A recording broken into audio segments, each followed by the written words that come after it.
नमस्कार। देखिए, इसके पहले वाले वीडियो में हम लोग बैंकों के बारे में पढ़े थे और उसमें हम लोग आरबीआई के बारे में अच्छे से समझे थे।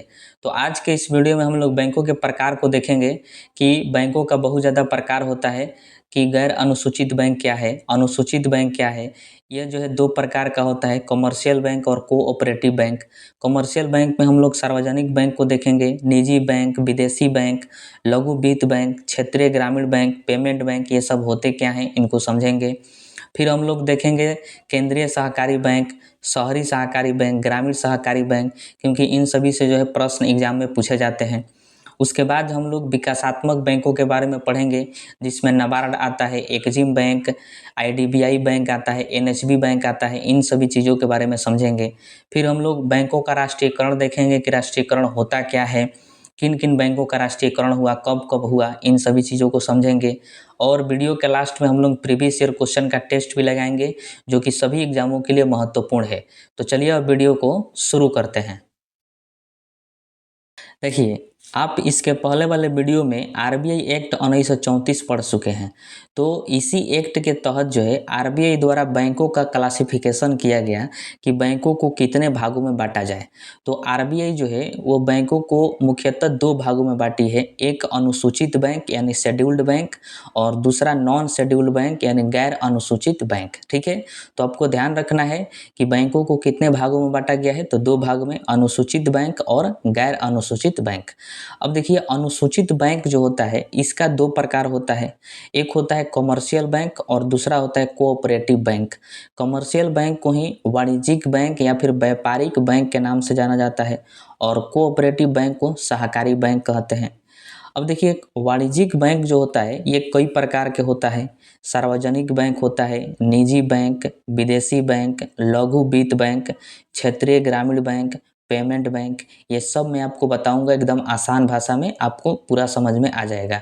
वही सहकारी बैंक यानी कोऑपरेटिव बैंक जो होता है ये 3 प्रकार का होता है, एक होता है केंद्रीय सहकारी बैंक, दूसरा शहरी सहकारी बैंक और तीसरा होता है ग्रामीण सहकारी बैंक। ठीक है, तो आइए हम सबसे पहले जो है अनुसूचित बैंक और गैर अनुसूचित बैंक को समझते हैं कि ये दोनों क्या होते हैं। देखिए, भारत सरकार द्वारा जो आरबीआई एक्ट 1934 लाया गया था, उसमें जो है बहुत सारी अनुसूचियाँ थी। उसी में से जो दूसरे नंबर की अनुसूची थी, उसमें जो है कुछ बैंकों को शामिल किया गया था आरबीआई के द्वारा। तो दूसरी अनुसूची में जिन बैंकों को शामिल किया गया था, उन्हीं बैंकों को जो है अनुसूचित बैंक कहा जाता है। आरबीआई ने बाकायदा एक लिस्ट जारी किया जिसको दूसरी अनुसूची कहते हैं, और उसमें उसने जो है बहुत सारे बैंकों को ऐड किया और कहा कि इस अनुसूची में जो भी बैंक हैं वह जो है अनुसूचित बैंक है, और जो बैंक इस अनुसूची में नहीं है वह गैर अनुसूचित बैंक हो जाएंगे। और आरबीआई का ये मानना था कि जो दूसरी अनुसूची में बैंकों को शामिल किया गया है, वह सभी बैंक जो है हमसे लेन-देन कर सकते हैं, यानी आरबीआई से लेन-देन कर सकते हैं। कभी भी जब चाहें तब वो लोन ले सकते हैं, जब वो चाहें तब लोन दे सकते हैं, यानी आरबीआई से लेन-देन कर सकते हैं। वही गैर अनुसूचित जो बैंक है, यानी जो दूसरी अनुसूची में शामिल नहीं है, वह आरबीआई से लेन-देन नहीं कर सकते, आरबीआई से लोन प्राप्त नहीं कर सकते हैं। वही आप सीआरआर पढ़ चुके हैं। सीआरआर क्या होता है? Cash reserve ratio. जो भी बैंक हैं वो अपना अतिरिक्त धन जो है आरबीआई के पास ले जाकर जमा करते हैं, कुछ परसेंटेज आरबीआई के पास जमा करते हैं। तो जो अनुसूचित बैंक होते हैं वही जो है अपना अतिरिक्त धन सीआरआर के रूप में आरबीआई के पास ले जाकर जमा करते हैं।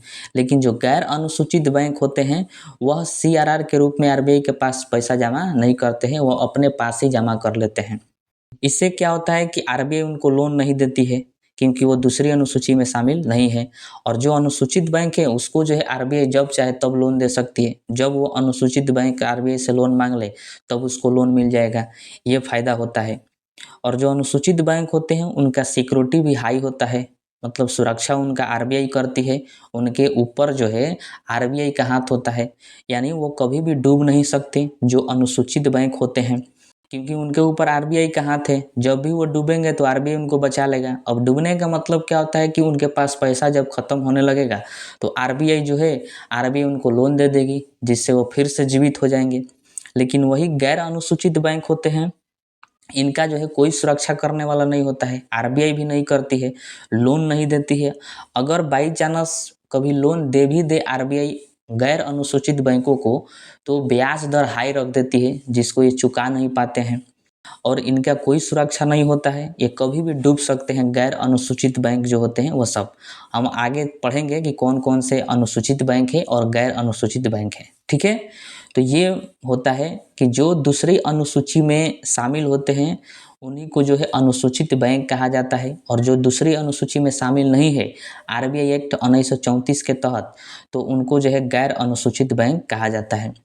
इसीलिए जो भी व्यक्ति हैं जो थोड़ा बहुत पढ़े लिखे होते हैं, तो वह जब भी अपना अकाउंट खुलवाते हैं यानी खाता, तो वो अनुसूचित बैंक में खुलवाते हैं, क्योंकि अनुसूचित बैंक जो है वो कभी डूबने वाला नहीं है, क्योंकि उसके ऊपर आरबीआई का हाथ होता है। वही जो गैर अनुसूचित बैंक होते हैं यानी प्राइवेट वाला, तो उनमें लोग खाता खुलवाने से डरते हैं क्योंकि वो कभी भी डूब सकते हैं, क्योंकि उसका कोई भी माई बाप नहीं है, ठीक है। अब देखिए, अनुसूचित बैंक जो होता है वो दो प्रकार का होता है। एक होता है कमर्शियल बैंक यानी वाणिज्यिक बैंक, और दूसरा कोऑपरेटिव बैंक यानी सहकारी बैंक। तो आइए अब हम पढ़ते हैं कमर्शियल बैंक को, और कमर्शियल बैंक में बहुत सारे प्रकार होते हैं, उनको भी समझते हैं। तो आइए हम समझते हैं वाणिज्यिक बैंक को। देखिए, वह बैंक जो जनता का पैसा जमा करते हैं एवं उन्हें ऋण के रूप में देते हैं, तो उन्हीं को जो है कमर्शियल बैंक यानी वाणिज्यिक बैंक के नाम से जाना जाता है। इनका यही एक काम होता है कि वो जनता के पैसा को इकट्ठा करेंगे, यानी जनता जो है उनके पास अपना पैसा ले जाकर जमा करेंगे, और वह जो है उसी पैसा को किसी दूसरे व्यक्ति को लोन के रूप में दे देते हैं कुछ परसेंटेज ब्याज पर, ठीक है। और इनका जो है लाभ कमाना भी उद्देश्य होता है, क्योंकि जब हम पैसा जमा करते हैं बैंकों में, तो वह पैसा को लेकर और किसी दूसरे व्यक्ति को दे देते हैं। तो हमको देते हैं 3% ब्याज हम जमा किए हैं तो, और किसी दूसरे व्यक्ति को दे देते हैं 5% पर लोन दे देते हैं, तो उनको यहाँ पर 2% जो है फायदा हो जाता है वाणिज्यिक बैंकों को, ठीक है। वाणिज्यिक बैंकों की जननी आपको ध्यान रखना है कि बैंक ऑफ इंग्लैंड को कहा जाता है। ये कई बार प्रश्न पूछा गया है कि वाणिज्यिक बैंक की जननी किस बैंक को कहा जाता है, तो बैंक ऑफ इंग्लैंड को कहा जाता है, ठीक है, यूके का है, ठीक है। अब देखिए, वाणिज्यिक बैंक जो है ये कई प्रकार के होते हैं। सार्वजनिक बैंक होता है, निजी बैंक होता है, लघु वित्त बैंक होता है, विदेशी बैंक होता है, पेमेंट बैंक होता है। इन सब के बारे में हम पढ़ते हैं। सबसे पहले हम देखते हैं सार्वजनिक क्षेत्र के बैंक। इसी को जो है सार्वजनिक वाणिज्यिक बैंक कहा जाता है, यानी पब्लिक सेक्टर बैंक। यह वह बैंक होता है जिसमें 50% से ज़्यादा सरकार की हिस्सेदारी होती है। मतलब जो भी व्यक्ति इस बैंक को खोलता है, तो उसमें जो है 50% से अधिक पूंजी सरकार की लगी होती है। इस वजह से सरकार का अधिकार इस पर ज़्यादा होता है, क्योंकि उसका पूंजी जो है 50% से अधिक लगा है, इसलिए सभी लोगों का होता है। इस वजह से इसको सार्वजनिक वाणिज्यिक बैंक के नाम से जाना जाता है। वर्तमान में इसकी संख्या जो है 12 है, और यह संख्या जो है बढ़ता रहता है, घटता रहता है। तो इसको ध्यान रखिएगा कि फिलहाल जो है वर्तमान में सार्वजनिक वाणिज्यिक क्षेत्र की संख्या, बैंकों की संख्या कितनी है, तो 12 है। कौन कौन से हैं, जैसे एसबीआई हो गया, स्टेट बैंक ऑफ इंडिया, ये सार्वजनिक क्षेत्र के बैंक हैं। Bank of Baroda, Punjab national bank, bank of India, Canara bank, central bank of India, union bank of India, UCO bank, bank of Maharashtra, Indian bank, Indian overseas bank, Punjab and Sindh bank. ये सभी bank जो है सार्वजनिक क्षेत्र के बैंक है, या फिर इन्हीं को हम लोग अनुसूचित बैंक के नाम से भी जान सकते हैं, क्योंकि अनुसूचित बैंक का ही प्रकार वाणिज्यिक बैंक है, और वाणिज्यिक बैंक का प्रकार सार्वजनिक क्षेत्र का बैंक है, तो ये सभी अनुसूचित बैंक हुए। इनमें अगर आप खाता खुलवाइएगा तो डूबने का चांस ना के बराबर होता है, क्योंकि इन सभी के ऊपर जो है आरबीआई का हाथ होता है, तो इसको ध्यान रखिएगा। एक मोस्ट इम्पोर्टेंट प्रश्न इससे पूछता है कि सार्वजनिक क्षेत्र का सबसे बड़ा बैंक कौन सा है, तो ध्यान रखिएगा एसबीआई है, यानी स्टेट बैंक ऑफ इंडिया है। ये सार्वजनिक क्षेत्र का सबसे बड़ा बैंक है, क्योंकि इसके पास सबसे अधिक पूंजी है सभी बैंकों में मिलाकर, और इसका सबसे ज़्यादा ब्रांच है देश में, सबसे ज़्यादा एटीएम है, सबसे ज़्यादा इसके पास ही पूंजी है, इसलिए सार्वजनिक क्षेत्र का ये सबसे बड़ा बैंक हो जाता है एसबीआई। अब आइए हम समझते हैं निजी वाणिज्यिक बैंक और विदेशी बैंक। देखिए, निजी वाणिज्यिक बैंक को ही प्राइवेट सेक्टर बैंक कहा जाता है। वह बैंक जिसमें 50% से ज़्यादा निजी कंपनियों का हिस्सेदारी होता है। मतलब जिस बैंक में 50% से अधिक पूंजी निजी कंपनियों का लगा होता है तो उसको प्राइवेट सेक्टर बैंक कहा जाता है। इसमें सरकार का कोई भी अधिकार नहीं होता है, क्योंकि सबसे अधिक पैसा तो निजी कंपनियों का ही लगा है, 50% से अधिक। इसलिए वह इन बैंकों का इस्तेमाल अपने उद्देश्य के लिए करती है, अपने लाभ के लिए करती है। वर्तमान में इनकी संख्या जो है 21 है, तो इसको ध्यान रखिएगा।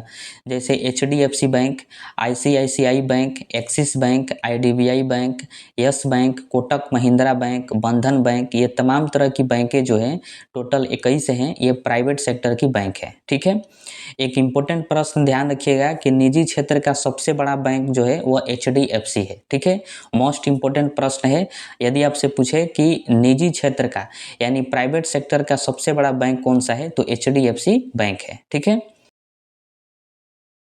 वही विदेशी बैंक क्या होता है, जिसको फॉरिन बैंक कहा जाता है। वह बैंक जो किसी दूसरे देश का हो लेकिन उसका ब्रांच भारत में हो तो उसको विदेशी बैंक कहा जाता है। मतलब विदेश का बैंक हो, जैसे अमेरिका का, चीन का, ब्रिटेन का, इन देशों का बैंक हो और उसका ब्रांच जो है भारत में हो तो उनको विदेशी बैंक कहा जाता है। यह भी हम कह सकते हैं कि इनका मुख्यालय किसी दूसरे देश में हो। मतलब जिस देश का वो बैंक है उसी देश में उसका मुख्यालय होगा, लेकिन ब्रांच जो है भारत में खोल दी हो तो उसको हम लोग विदेशी बैंक के नाम से जानते हैं। ठीक है। इसको जो है कंट्रोल करने का काम जो है आरबीआई का ही होता है। भले विदेशी बैंक है लेकिन अगर भारत में कार्य कर रही है तो उस पर कंट्रोल करेगी आरबीआई, और आरबीआई के नियमों का ही उसको पालन करना पड़ेगा क्योंकि वो भारत में ही है। वर्तमान में इनकी संख्या जो है 44 है। मतलब 44 विदेशी बैंक, 44 देशों के विदेशी बैंक जो है हमारे देश में कार्य कर रही है अपना ब्रांच खोलकर। ठीक है। और इनकी शाखाओं की बात करें तो इन 44 बैंकों की लगभग 200 से अधिक शाखाएं हैं भारत में। ठीक है, तो इसको ध्यान रखिएगा। और यह भी ध्यान रखिएगा कि भारत में सबसे बड़ा विदेशी बैंक कौन सा है, तो स्टैंडर्ड चार्टर्ड बैंक है, जो कि ब्रिटेन का बैंक है। ये कई बार एग्जाम में पूछा गया है कि भारत में सबसे बड़ा विदेशी बैंक कौन सा है, तो स्टैंडर्ड चार्टर्ड बैंक है। ठीक है। अब आइए हम पढ़ते हैं लघु वित्त बैंक यानी स्मॉल फाइनेंस बैंक। इसकी स्थापना ध्यान में रखिएगा जुलाई 2014 में आरबीआई के द्वारा किया गया था स्मॉल फाइनेंस बैंक का। इन बैंकों का स्थापना का मुख्य उद्देश्य होता है ग्रामीण क्षेत्रों में बैंकिंग सुविधा उपलब्ध कराना।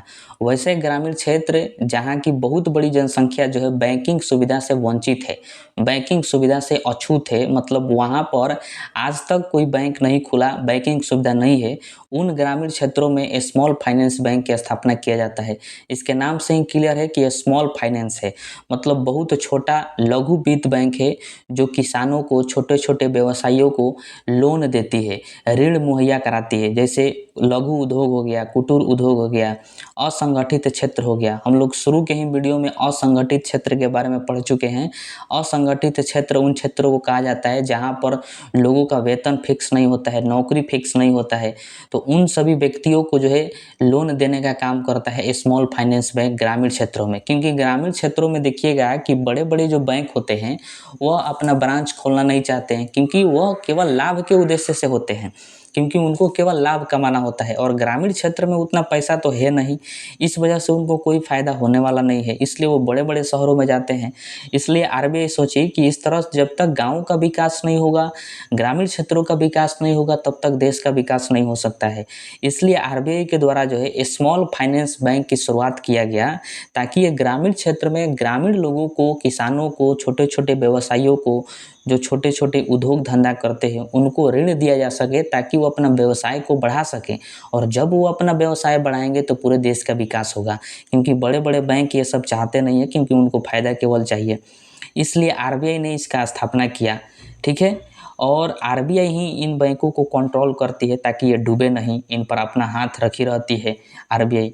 ये बैंक अगर चाहें तो क्रेडिट कार्ड और डेबिट कार्ड भी जारी कर सकते हैं ताकि किसानों को और ज़्यादा फायदा हो सके, वो और ज़्यादा पैसा खर्च करके अपने व्यवसाय को बढ़ा सकें। ठीक है। आरबीआई द्वारा एक और इसमें बात निर्धारित किया गया है कि कहा गया है आरबीआई द्वारा कि यह अपने कुल ऋण का, मतलब अपने कुल लोन का 75% प्राथमिकता प्राप्त क्षेत्र को ऋण देंगे। ये आरबीआई द्वारा स्मॉल फाइनेंस बैंकों से कहा गया है। अब देखिए प्राथमिकता प्राप्त क्षेत्र यानी पीएसएल क्या होता है, वैसा क्षेत्र होता है जिसे सरकार और आरबीआई निर्धारित करी रहती है कि इन क्षेत्रों का विकास करना जरूरी है ताकि ये देश में योगदान कर सकते हैं। संभावित मात्रा होता है, ये मान कर चलती है आरबीआई कि अगर हम इस क्षेत्र में विकास करते हैं तो ये देश में भी योगदान कर सकते हैं। उन्हीं क्षेत्रों को प्राथमिकता प्राप्त क्षेत्र कहा जाता है।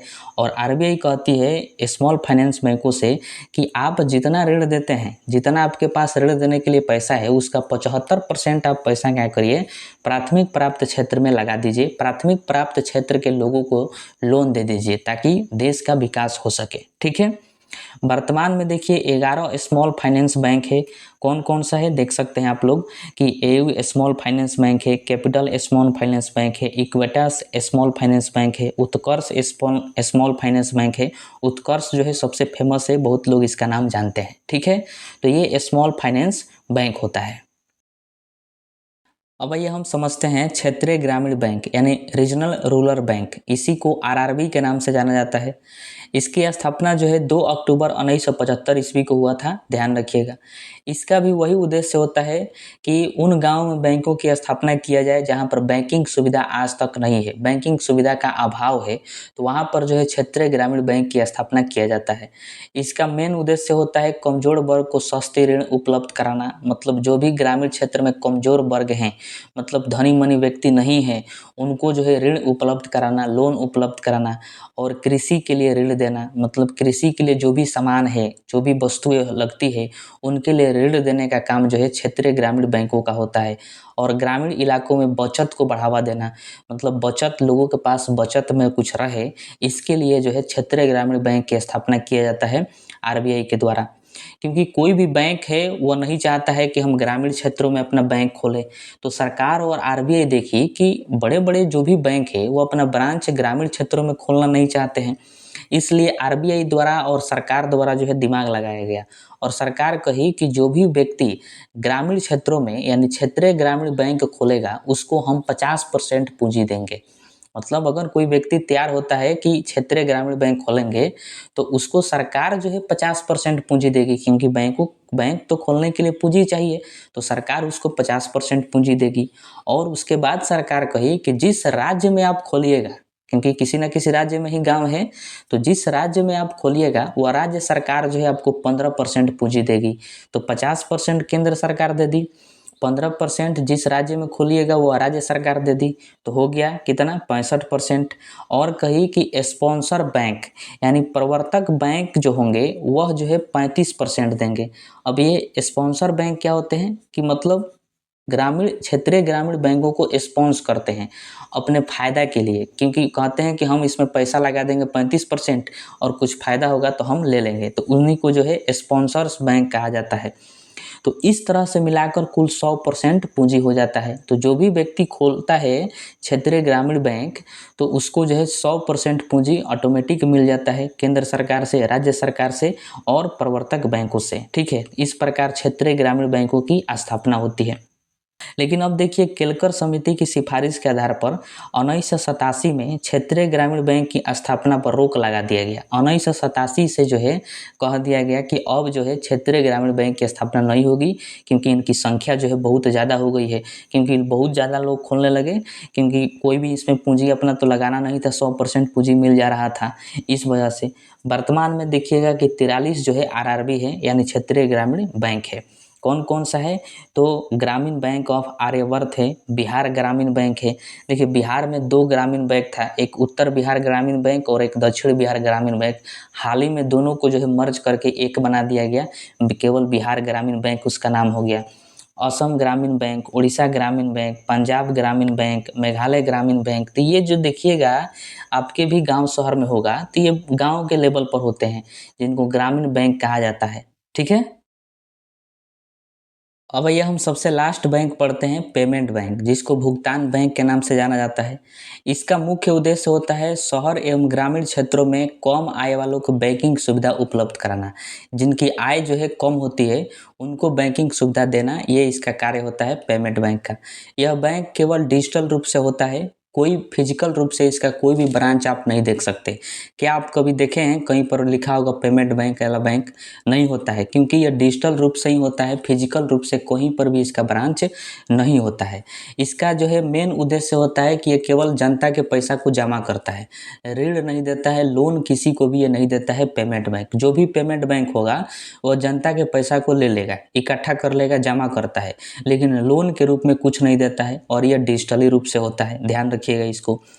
ये लोन नहीं देता है तो फिर किसको देता है? तो देखिए, बड़े बड़े बैंकों को लोन देने का काम करता है, सरकारी प्रतिभूतियां खरीदता है और सरकार को लोन देता है, आरबीआई को लोन देता है, लेकिन जनता को लोन नहीं देता है। जो बड़े बड़े बैंक हो गए, जैसे एसबीआई हो गया, एचडीएफसी हो गया, इन सभी बैंकों को लोन देने का काम करता है पेमेंट बैंक, जनता को लोन नहीं देता है, तो ध्यान रखिएगा। तो यहीं से आपसे प्रश्न पूछेगा कि वह कौन सा बैंक है जो लोन नहीं देता है? तो पेमेंट बैंक है, ये केवल जनता के पैसा को जमा करता है, लोन नहीं देता है।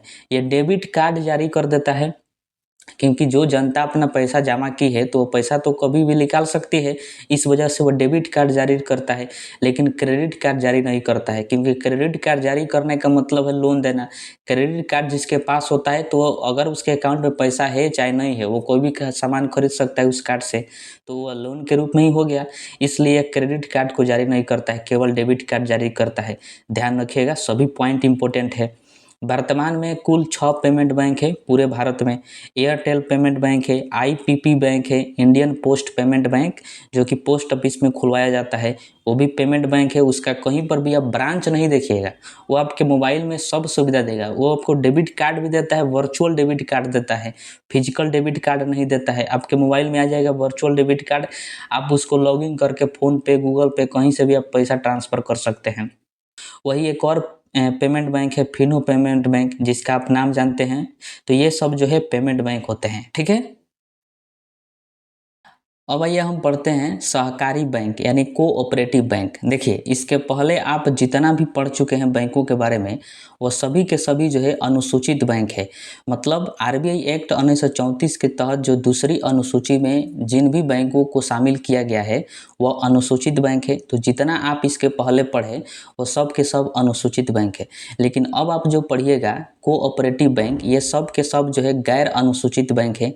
इनको जो है दूसरी अनुसूची में शामिल नहीं किया गया है, ये कभी भी डूब सकते हैं, इन पर आरबीआई का कोई भी हाथ नहीं होता है, ठीक है। तो देखिए, कोऑपरेटिव बैंक क्या होता है? भारत में कुछ व्यक्तियों के समूह द्वारा संचालित बैंक को सहकारी बैंक कहते हैं, यानी कोऑपरेटिव बैंक कहते हैं। इसमें क्या होता है कि कुछ व्यक्ति मिलकर जो है एक बैंक की स्थापना कर देते हैं, उसी को सहकारी बैंक कहा जाता है। जैसे मान लीजिए कि 10 लोग जो है मिलकर और एक बैंक की स्थापना कर दिए, 10 लोग शामिल हुए और एक बैंक बना दिए, उसी को कहेंगे कोऑपरेटिव बैंक। अब ऐसे ही केवल शामिल हो जाने से तो बैंक नहीं बनेगा, बैंक में लगेगा पूंजी। तो जो 10 लोग मिले हैं वही लोग जो हैं अब कुछ कुछ पूंजी लगाते हैं और उसी पूंजी से जो है एक बैंक खड़ा कर देते हैं, जिसको कोऑपरेटिव बैंक के नाम से जाना जाता है। यह बैंक समूह में शामिल व्यक्तियों को ही ऋण देता है, किसी दूसरे को ऋण नहीं देता है। जैसे 10 लोग मिलकर एक बैंक की स्थापना कर दिए, तो 10 लोग जो है मान लीजिए 5-5 लाख रुपया मिलाएं, तो 10 पचे 50 यानी 50 लाख रुपया हो गया और एक बैंक बना दिए, तो वो बैंक जो है 50 लाख का बैंक हो गया। तो देखिए कि जो 10 लोग शामिल हैं उन्हीं 10 लोग का पूंजी लगा है, तो उसको कहा जाएगा कोऑपरेटिव बैंक। और जब भी लोन की आवश्यकता होगी तो वही 10 लोग उस बैंक से लोन ले सकते हैं, कोई दूसरा व्यक्ति जो है लोन नहीं ले सकता है। ये कोऑपरेटिव बैंक होता है। यह बैंक ग्रामीण क्षेत्र में कृषि, पशुपालन, मत्स्य पालन आदि के लिए जो है ऋण उपलब्ध कराता है। कृषि से संबंधित कोई हो, पशुपालन करना हो या फिर मछली पालन करना हो, तो इसके लिए ऋण मिल जाता है। उन्हीं को मिलेगा जो उसमें शामिल हैं। वो भी कम ब्याज दर पर मिलता है। अगर आप अदर बैंकों में जाएंगे जो कि अनुसूचित बैंक है, उसमें जाइएगा अगर आप लोन लेने के लिए, तो आपको जो है अधिक ब्याज दर देना पड़ेगा। और वही अगर आप कोऑपरेटिव बैंक से लेते हैं, यानी अगर आप उसमें शामिल हैं और उससे जो है आप लेते हैं, तो आपको जो है कम ब्याज दर देना पड़ता है, तो वो कोऑपरेटिव बैंक होता है। अब देखिए, कोऑपरेटिव बैंक यानी सहकारी बैंकों का गठन जो है 3 स्तर पर होता है। कितने स्तर पर? 3 स्तर पर। एक होता है राज्य स्तर पर, दूसरा जिला स्तर पर और तीसरा होता है ग्रामीण स्तर पर। राज्य स्तर को जो है राज्य सहकारी बैंक कहा जाता है। इसका कार्य जो है राज्य स्तर पर ही होता है। राज्य के कुछ लोग जो है मिलकर बैंकों की स्थापना करते हैं, तो उसको जो है राज्य सहकारी बैंक के नाम से जाना जाता है। इसका कार्य राज्यों में ही होता है। दूसरा होता है शहरी सहकारी बैंक, इसी को जो है केंद्रीय सहकारी बैंक कहा जाता है या फिर जिला सहकारी बैंक के नाम से जाना जाता है। जिले में कुछ व्यक्तियों द्वारा मिलकर जब बैंक की स्थापना किया जाता है तो उसको जो है केंद्रीय सहकारी बैंक या फिर जिला सहकारी बैंक या फिर शहरी सहकारी बैंक के नाम से जाना जाता है। अब देखिए इनका काम जो होता है जिला लेवल पर होता है, जनपद लेवल पर होता है इनका काम, तो जिसको ध्यान रखिएगा।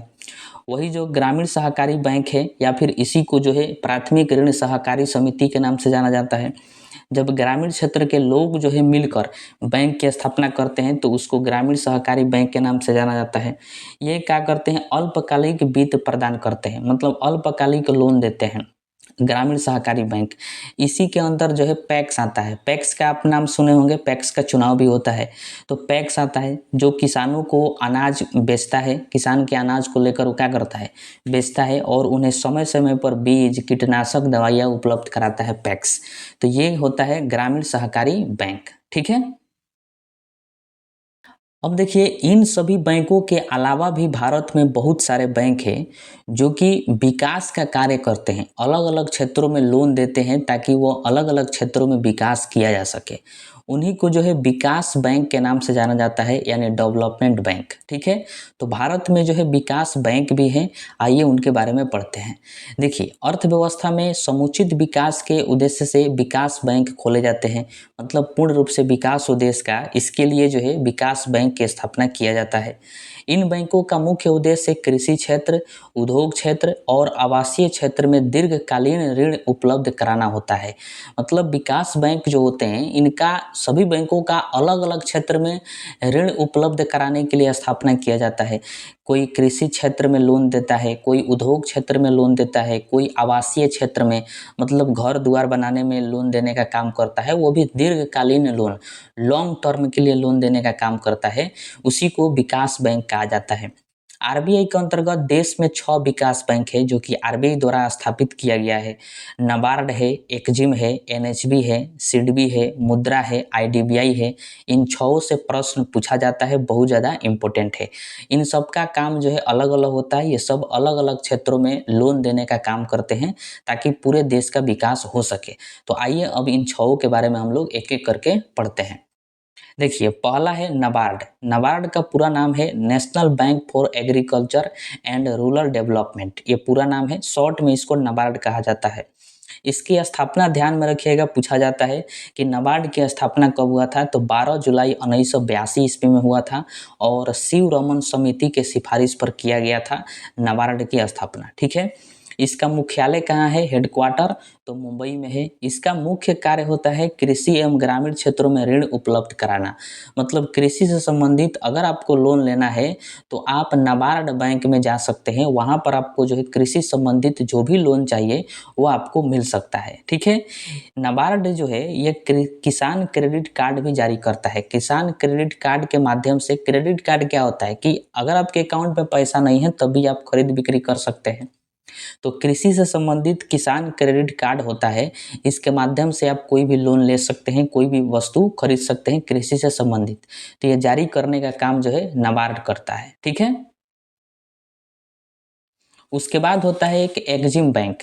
इसका नाम है एक्सपोर्ट इंपोर्ट बैंक। देखिए नाम से ही क्लियर है कि अगर आपको आयात निर्यात करना है और उसके लिए पैसा चाहिए तो आप जो है एक्जिम बैंक में जा सकते हैं। वहाँ पर आप अपना सर्टिफिकेट दिखाइएगा, लाइसेंस दिखाइएगा कि आप जो है आयात निर्यात करते हैं एक देश से दूसरे देश में या फिर एक राज्य से दूसरे राज्य में।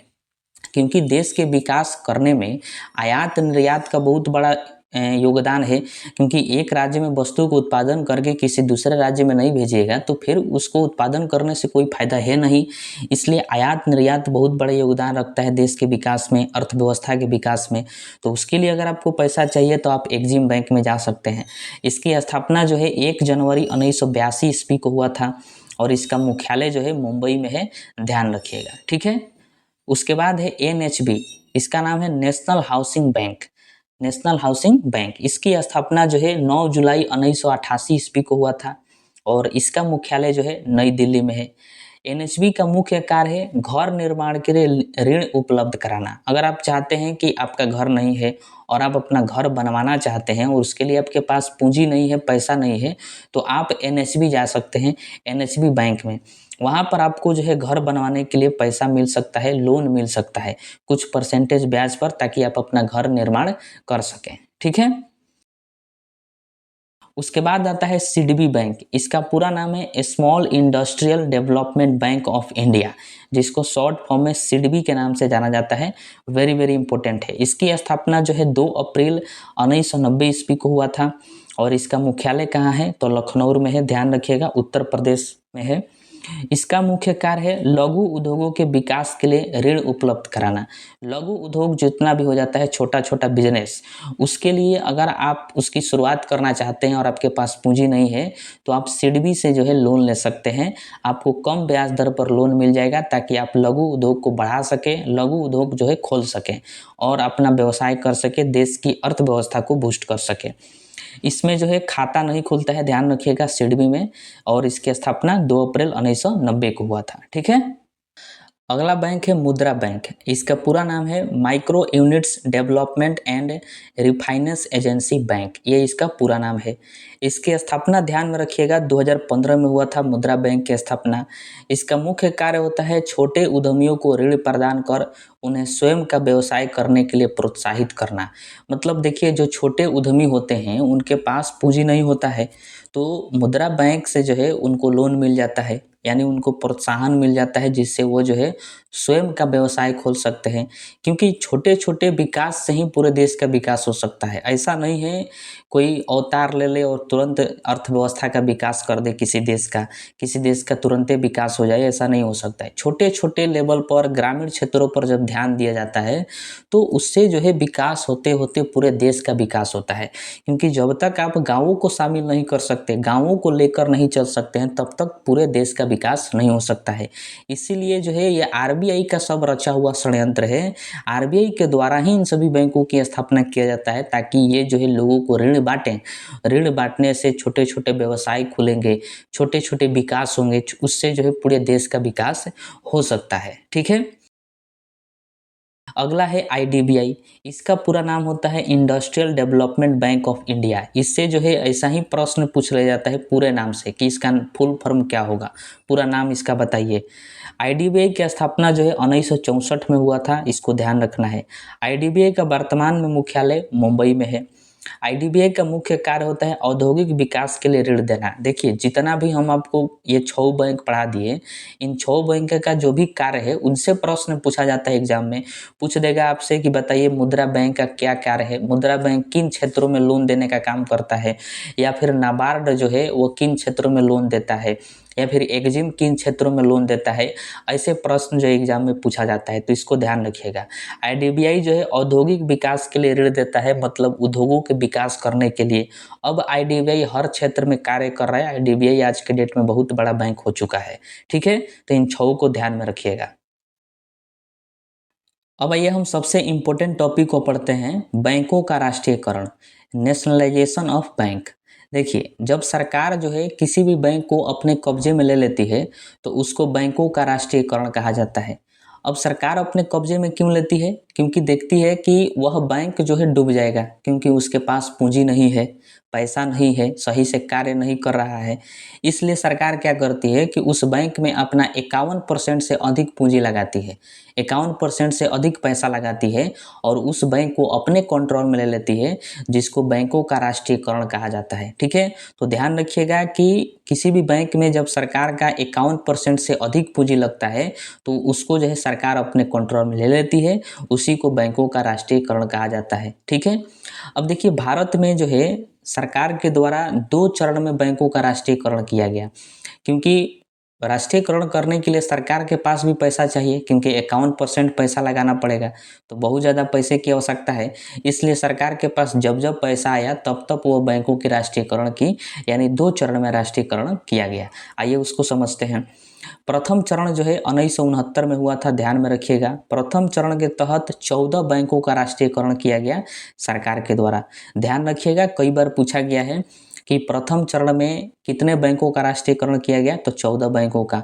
कौन कौन से बैंक थे, तो बैंक ऑफ इलाहाबाद है, Punjab national bank, bank of India, Canara bank, Indian bank, bank of Baroda, ये बहुत सारे बैंक जो है 14 गो बैंक है। अब प्रथम चरण में उन बैंकों का राष्ट्रीयकरण किया गया जिनकी कुल पूंजी जो है 50 करोड़ थी। मतलब सरकार देखी कि किन बैंकों का पूंजी जो है 50 करोड़ है, उसी को जो है अपने कंट्रोल में ले ली, क्योंकि 50 करोड़ से जो है बैंक नहीं चल सकता है। और 50 करोड़ से अधिक जिनका था उनको छोड़ दी, और जिनका भी 50 करोड़ तक पूंजी था उसको अपने कंट्रोल में ले ली।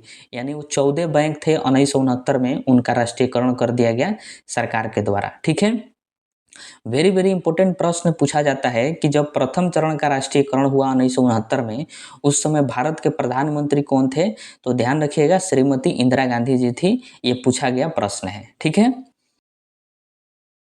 वही द्वितीय चरण की बात करें तो द्वितीय चरण में राष्ट्रीयकरण जो है 1980 में शुरू हुआ, 15 जुलाई 1980 से शुरू हुआ। ठीक है, इसमें जो है कुल 6 बैंकों का राष्ट्रीयकरण किया गया द्वितीय चरण में। और किन बैंकों का किया गया, तो उस समय जिन बैंकों का कुल पूंजी जो है 200 करोड़ रुपया था, उन्हीं का राष्ट्रीयकरण किया गया। ध्यान रखिए, पहला चरण में 50 करोड़ और दूसरा चरण में 200 करोड़ जिन बैंकों का पूंजी था उनका राष्ट्रीयकरण कर दिया गया। 200 करोड़ से अधिक था उनका राष्ट्रीयकरण नहीं हुआ। ठीक है, और 6 बैंकों का राष्ट्रीयकरण हुआ। कौन कौन से बैंक थे, तो कॉरपोरेशन बैंक, पंजाब एवं Sind Bank, Andhra Bank, Vijaya Bank, New Bank of India, Oriental Bank of Commerce, इन 6 बैंकों का राष्ट्रीयकरण किया गया द्वितीय चरण में। और ये भी आपको ध्यान रखना है कि द्वितीय चरण के राष्ट्रीयकरण के समय उस समय देश के प्रधानमंत्री कौन थे, तो वही श्रीमती इंदिरा गांधी जी थी दोनों समय। ठीक है, और द्वितीय चरण के समय आरबीआई के गवर्नर कौन थे, तो आईजी पटेल थे। ये दोनों प्रश्न पूछा गया है। ठीक है, वर्तमान में अगर पूछे कि राष्ट्रीयकृत बैंकों की संख्या कितनी है, तो ध्यान रखिएगा 12 है। क्योंकि आप देख रहे हैं कि प्रथम चरण में 14 बैंक का राष्ट्रीयकरण हुआ और द्वितीय चरण में 6 बैंक, तो टोटल तो 20 बैंक हो गए राष्ट्रीयकृत बैंक, लेकिन वर्तमान में कितना है, 12 है।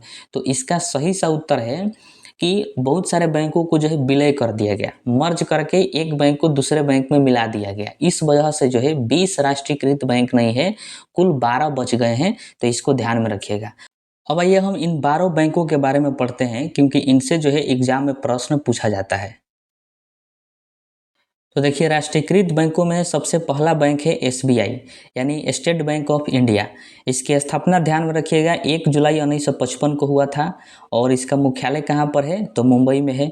और इसका राष्ट्रीयकरण कब किया गया, तो 1 जुलाई 1955 को, यानी जब इसकी स्थापना हुआ उसी वक्त जो है इसका राष्ट्रीयकरण भी कर दिया गया सरकार के द्वारा। ठीक है, और एसबीआई जो है ये भारत में सबसे अधिक इसी के पास शाखा है, कर्मचारी है, धन है, एटीएम है, सब के सब ज़्यादा जो है एसबीआई के पास ही है। सबसे अधिक ये कर्मचारी रखता है, सबसे ज़्यादा जो है ब्रांच है पूरे भारत में, सबसे अधिक पूंजी वाला बैंक भी एसबीआई है। यानी सार्वजनिक क्षेत्र का सबसे बड़ा जो बैंक है वो एसबीआई बैंक है। ठीक है, अगला है पंजाब नेशनल बैंक। इसकी स्थापना ध्यान में रखना है 19 मई 1894 को हुआ था और लाला लाजपत राय के द्वारा किया गया था। लाला लाजपत राय जो है पाकिस्तान के थे उस वक्त। और इसका मुख्यालय जब ये बना पंजाब नेशनल बैंक तो लाहौर में था। वर्तमान की बात करें तो नई दिल्ली में इसका मुख्यालय हो गया है पंजाब नेशनल बैंक का। ठीक है, भारत का दूसरा सबसे बड़ा सार्वजनिक क्षेत्र का बैंक जो है वो पीएनबी है, यानी पंजाब नेशनल बैंक है, और पहला है एसबीआई। ठीक है, अगला है बैंक ऑफ बड़ौदा। इसकी स्थापना जो है 1908 ईस्वी में हुआ था। इसका मुख्यालय बड़ौदा में है। बड़ौदा जो है गुजरात में है, गुजरात का एक शहर है, वहाँ पर इसका मुख्यालय है। यह तीसरा सबसे बड़ा सार्वजनिक क्षेत्र का बैंक है, बैंक ऑफ बड़ौदा। तो इसको ध्यान रखिएगा, क्योंकि प्रश्न पूछा जाता है कि सार्वजनिक क्षेत्र का सबसे बड़ा बैंक कौन सा है, सार्वजनिक क्षेत्र का दूसरा सबसे बड़ा बैंक कौन सा है, सार्वजनिक क्षेत्र का तीसरा सबसे बड़ा बैंक कौन सा है, ऐसे प्रश्न पूछा जाता है। अगला है कैनरा बैंक। इसकी स्थापना जो है 1906 में हुआ था और इसका मुख्यालय जो है बेंगलुरु में है, ध्यान रखना है। उसके बाद है यूनियन बैंक ऑफ इंडिया। इसकी स्थापना 1919 ईस्वी में हुआ था और इसका मुख्यालय जो है मुंबई में है, यूनियन बैंक ऑफ इंडिया का। अगला है बैंक ऑफ इंडिया। इसकी स्थापना 1906 में हुआ था और इसका मुख्यालय मुंबई में है। मुख्यालय और स्थापना यही दोनों जो है पूछता है, इम्पोर्टेंट है। अगला है यूनियन बैंक। यूनियन बैंक की स्थापना जो है 1907 ईस्वी में हुआ था और इसका मुख्यालय चेन्नई में है, तो ध्यान रखिएगा। उसके बाद है सेंट्रल बैंक ऑफ इंडिया। इसकी स्थापना 1911 ईस्वी में हुआ था और मुख्यालय इसका मुंबई में है। उसके बाद है इंडियन ओवरसीज बैंक। इसकी स्थापना जो है 1937 ईस्वी में हुआ था और वर्तमान में इसका मुख्यालय जो है चेन्नई में है। उसके बाद है यूको बैंक। यूको बैंक की स्थापना 1943 ईस्वी में हुआ था, कोलकाता में हुआ था और इसका मुख्यालय भी वर्तमान में कोलकाता में ही है, ध्यान रखिएगा इसको। पंजाब एंड सिंध बैंक, इसकी स्थापना जो है 1908 ईस्वी में हुआ था, दिल्ली में हुआ था। दिल्ली में है राजेंद्र पैलेस वहीं पर और इसका मुख्यालय भी वर्तमान में दिल्ली में ही है। और सबसे लास्ट है राष्ट्रीयकृत बैंक, बैंक ऑफ महाराष्ट्र। इसकी स्थापना जो है 1935 ईस्वी में हुआ था और इसका मुख्यालय है पुणे में। ठीक है, तो इन 12 राष्ट्रीयकृत बैंकों के बारे में आप ध्यान रखिएगा, इनके स्थापना और मुख्यालय जो है पूछा जाता है। अब आइए हम एक महत्वपूर्ण पॉइंट को समझते हैं जो कि बहुत ज़्यादा इम्पोर्टेंट है। नॉन बैंकिंग फाइनेंशियल इंस्टीट्यूशंस, यानी गैर बैंकिंग वित्तीय संस्थाएं, ये क्या होती है? देखिए, वैसी वित्तीय संस्थाएं जो बैंक नहीं है लेकिन बैंक की तरह कार्य करती है, तो उसको जो है गैर बैंकिंग वित्तीय संस्थाएं कहा जाता है। आरबीआई द्वारा इसे 3 भागों में बांटा गया है। कितने भागों में? तो 3 भागों में आरबीआई ने इसको बांट दिया है। पहला होता है अखिल भारतीय वित्तीय संस्थाएं। इसमें जो है 4 बैंकों को शामिल किया जाता है। एक्जिम बैंक यानी एक्सपोर्ट इंपोर्ट वाला बैंक, नाबार्ड बैंक कृषि क्षेत्र वाला बैंक और एनएचबी बैंक यानी हाउसिंग लोन वाला बैंक और सिडबी बैंक। इन 4 बैंकों को जो है अखिल भारतीय वित्तीय संस्थाएं में शामिल किया जाता है। तो ये चारों बैंकों के बारे में हम लोग बहुत पहले ही पढ़ चुके हैं। इससे आपसे प्रश्न पूछेगा, कहेगा कि बताइए कौन अखिल भारतीय वित्तीय संस्थाएं हैं। इन चारों में से कोई ऑप्शन रहेगा या फिर चारों ऑप्शन रहेगा। ठीक है, वही दूसरा भाग है प्राथमिक डीलर। प्राथमिक डीलर के बारे में भी याद करिए, हम लोग बहुत पहले ही पढ़ चुके हैं, जिसमें बहुत सारे बैंक और कंपनियां शामिल होती है, वही प्राथमिक डीलर होता है। और तीसरा भाग है गैर बैंकिंग वित्तीय कंपनियां। तो आइए इसके बारे में हम लोग पढ़ते हैं। देखिए, गैर बैंकिंग वित्तीय कंपनियां यानी नॉन बैंकिंग फाइनेंशियल कंपनी, जिसको शॉर्ट फॉर्म में एनबीएफसी के नाम से जाना जाता है, यह वैसे वित्तीय कंपनियां होती है जो बैंक नहीं है लेकिन बैंक की तरह कार्य करती है। मतलब ये प्राइवेट कंपनी है लेकिन कुछ कुछ ऐसा कार्य करती है जो कि बैंक करती है, इसलिए इसको जो है बैंक के रूप में जाना जाता है और गैर बैंकिंग वित्तीय कंपनियां कहा जाता है। जो कंपनी अधिनियम 1956 में रजिस्टर है उसे ही एनबीएफसी कहा जाता है, यानी नॉन बैंकिंग फाइनेंशियल कंपनी कहा जाता है।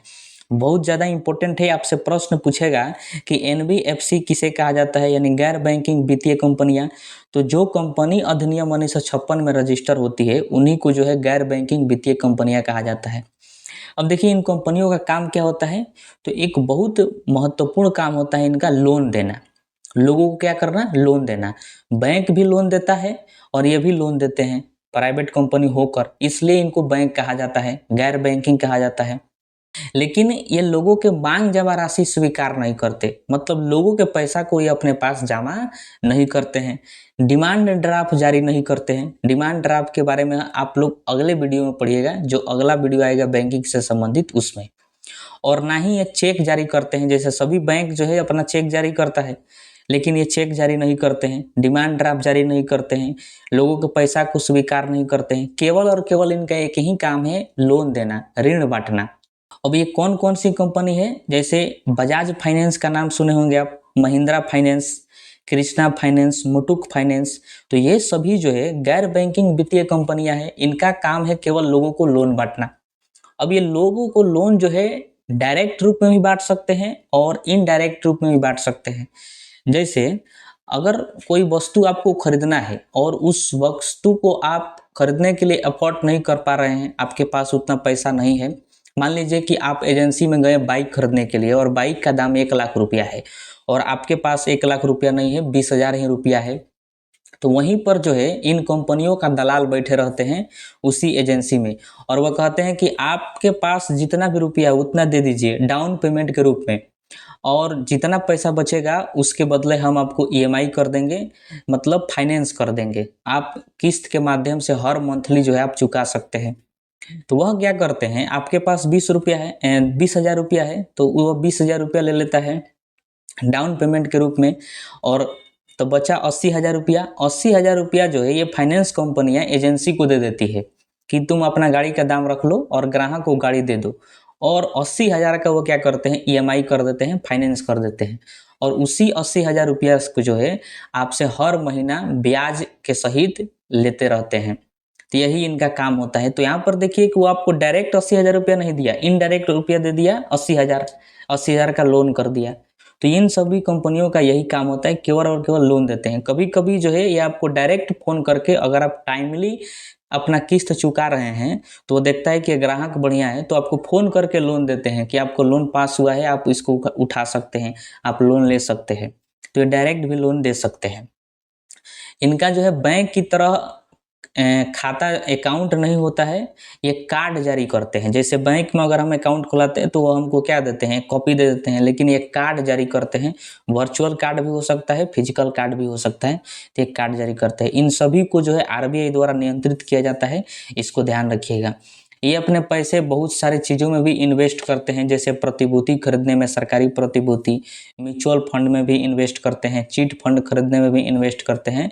तो हर जगह ये अपना पैसा इन्वेस्ट करते रहते हैं। ठीक है, तो इतने सारे बातों से आपसे प्रश्न पूछा जाएगा, इसको ध्यान में रखिएगा। अब आइए हम इम्पोर्टेंट क्वेश्चन को देखते हैं जो कि प्रीवियस ईयर में पूछा गया है। पहला प्रश्न है कि निम्नलिखित में से कौन सा एक राष्ट्रीयकृत बैंक नहीं है। इनमें से बताना है कि कौन जो है राष्ट्रीयकृत बैंक नहीं है।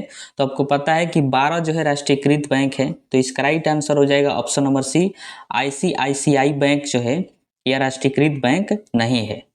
उसके बाद प्रश्न है कि भारत का सबसे बड़ा व्यापारिक बैंक कौन सा है, यानी कमर्शियल बैंक। तो इसका राइट आंसर हो जाएगा option number B, state bank of India. यही जो है भारत का सबसे बड़ा सार्वजनिक क्षेत्र का भी बैंक है और व्यापारिक बैंक भी है, यानी कमर्शियल बैंक। ठीक है, अगला प्रश्न है कि किस बैंक ने सर्वप्रथम चीन में अपनी शाखा खोली थी। तो इसको ध्यान में रखिएगा, स्टेट बैंक ऑफ इंडिया जो है ये सर्वप्रथम चीन में अपनी एक ब्रांच खोली थी, स्टेट बैंक ऑफ इंडिया। ठीक है, अगला प्रश्न है कि भारत में नाबार्ड बैंक पुनः वित्त उपलब्ध नहीं कराता। मतलब नाबार्ड बैंक जो है किन किन बैंकों को पैसा नहीं देता है, लोन मुहैया नहीं कराता है। तो देखिए इसका राइट आंसर हो जाएगा ऑप्शन नंबर सी, निर्यात आयात बैंक को। निर्यात एग्जिम बैंक जिसका नाम आप सुने, एक्सपोर्ट इंपोर्ट बैंक, उसको जो है नाबार्ड बैंक लोन के रूप में कुछ नहीं देता, बाकी सभी बैंकों को देता है, जैसे अनुसूचित व्यापारिक बैंकों को, क्षेत्रीय ग्रामीण बैंकों को, राज्य भूमि विकास बैंकों को, इन सबको देता है, लेकिन आयात निर्यात बैंक को नहीं देता है। अगला प्रश्न है कि निम्न 4 विदेशी बैंकों में से जो भारत में कार्य संचालन कर रहे हैं, किस एक की सबसे अधिक शाखाएं हैं। मतलब पूछ रहा है कि भारत में कौन से विदेशी बैंक की सबसे अधिक शाखा है। तो हम लोग आगे ही पढ़ चुके हैं, इसका राइट आंसर हो जाएगा option number C, standard charter bank. इसकी जो है भारत में सबसे अधिक शाखा है, ये विदेशी बैंक है। उसके बाद प्रश्न है कि नाबार्ड पुनर्वित्त प्रदान करता है। मतलब नाबार्ड बैंक जो है वो किस क्षेत्र में लोन जो है बांटता है। तो right answer option number A हो जाएगा, कृषि एवं ग्रामीण विकास के लिए लोन बांटता है नाबार्ड। अगला प्रश्न है कि निम्न में से कौन जनपद स्तर पर कार्यरत है। जनपद स्तर का मतलब जिला स्तर पर।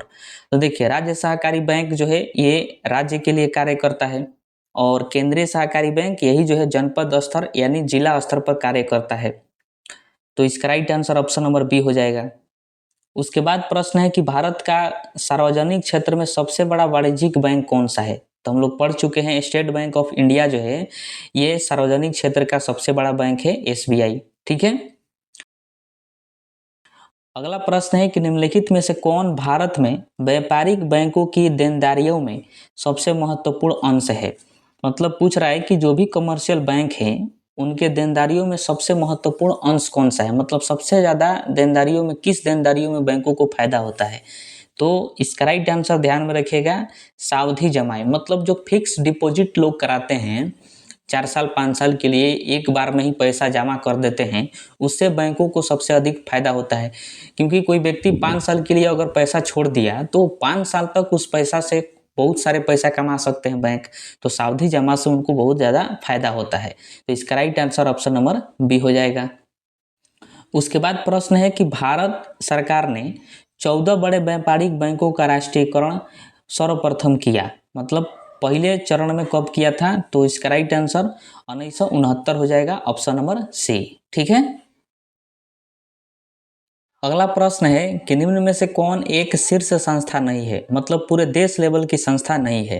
तो देखिए, भारतीय स्टेट बैंक जो है ये पूरे देश लेवल पर कार्य करता है, नाबार्ड बैंक भी पूरे देश लेवल पर कार्य करता है और सिडबी भी करता है, लेकिन राज्य सहकारी बैंक जो है केवल राज्य स्तर पर ही कार्य करता है। तो इसका right answer option number D हो जाएगा। उसके बाद प्रश्न है कि निम्नलिखित में से कौन सी संस्था दीर्घकालीन औद्योगिक वित्तीयन में संलग्न है, मतलब दीर्घकालीन लोन देने का काम करता है, कौन सी संस्था है। तो देखिए, इसका right answer option number D हो जाएगा, उपरोक्त सभी। यानी आईसीआईसीआई बैंक जो है ये दीर्घकालीन लोन देता है, आईडीबीआई बैंक भी दीर्घकालीन लोन देता है और आईएफसीआई बैंक भी दीर्घकालीन लोन देता है। तो इसका right answer option number D हो जाएगा। उसके बाद प्रश्न है कि भारत में वाणिज्यिक बैंकों का सार्वजनिकरण हुआ, मतलब राष्ट्रीयकरण कब हुआ। तो इसका right answer option number C, 1969 में राष्ट्रीयकरण का मतलब सरकार अपने अंडर में ले लेती है। अगला प्रश्न है कि निम्नांकित में कौन एक निजी बैंक है। तो देखिए, पंजाब बैंक जो है ये निजी बैंक है, ठीक है। पंजाब नेशनल बैंक अलग होता है, पंजाब बैंक जो है वो निजी बैंक है। तो right answer option number C हो जाएगा। अगला प्रश्न है कि भारत में सबसे अधिक शाखाएं किस विदेशी बैंक की है। तो स्टैंडर्ड चार्टर्ड बैंक की है सबसे अधिक शाखाएं।